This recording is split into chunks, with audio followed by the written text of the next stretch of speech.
What is the gospel? We hear that word a lot, but what does it really mean? Is it just a set of beliefs? A message for new believers? Or is it something deeper, something that still changes lives today?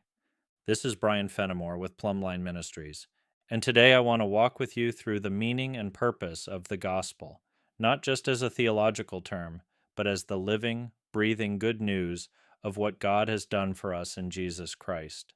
This message is about hope, about restoration, and about the power of God to save, to transform, and to bring us home. Let's begin. The word gospel means good news. The term gospel comes from the Old English God spell, meaning glad tidings or good news. And it's more than just a message. It's a divine announcement. It's the proclamation that God has acted to save us through Jesus. Romans 1:16 says, "I am not ashamed of the gospel, because it is the power of God that brings salvation to everyone who believes." This isn't good advice. It's not a list of steps to self-improvement. It is God's power to rescue, to redeem, and to restore. The essence of the gospel. At its heart, the gospel is this: God sent His Son to save us. Through the perfect life, sacrificial death, and victorious resurrection of Jesus Christ, we are offered forgiveness for sin, reconciliation with God, eternal life by faith, not by our efforts, not by our righteousness, but by grace through faith. As Ephesians 2 tells us, "It is by grace you have been saved through faith, and this not from yourselves, it is the gift of God." The purpose of the gospel. The gospel invites us into relationship, into faith in Jesus. That's the goal, not just information, but transformation. Faith comes by hearing, and when we hear the message of Jesus and believe, our hearts are changed. We are made new. The gospel isn't just about where we go when we die. It's about how we live right now with God at the center. A picture of the gospel, the prodigal son, Luke 15.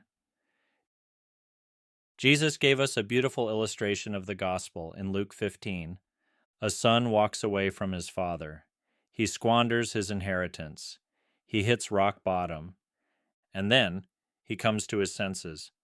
"I will go to my father," he says, "and say, 'I have sinned.'" And the father, what does he do? He runs to meet him. He throws his arms around him.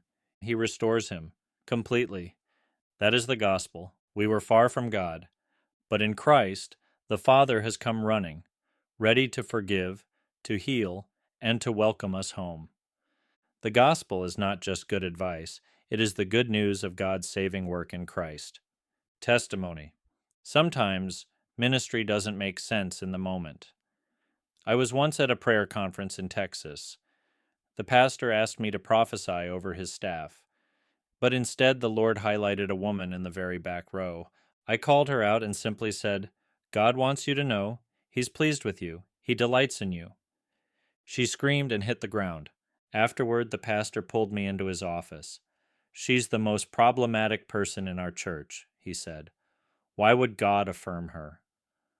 I didn't have an answer, but 3 months later, he emailed me and said, "Whatever happened that night changed her. She's getting counseling. She's softening. She's healing." Friends, the Holy Spirit knows what we don't. He's not afraid of brokenness. He walks into our pain, reveals truth, and restores us. So what have we heard today? The gospel is the power of God for salvation. It's about grace, not works. Its purpose is to create faith and bring us into relationship with the Father. It changes lives, starting from the inside out. And it's not just for the beginning of our journey. The gospel is how we live, how we grow, how we endure, and how we hope. Let me ask you something. How has the message of the gospel personally impacted your life and faith journey? Have you let the gospel move from your head to your heart? Is it something you return to again and again as the foundation of your walk with God? If you've never responded to the gospel, today can be the day. And if you've heard it 1,000 times, let it renew your wonder. Let it awaken gratitude. Let it shape the way you love, forgive, and live. Visit plumlinem.com/blog for more on this topic and resources to help you share the gospel, grow in grace, and walk in the fullness of what Jesus has done. Let's pray. Father, thank you for the gospel.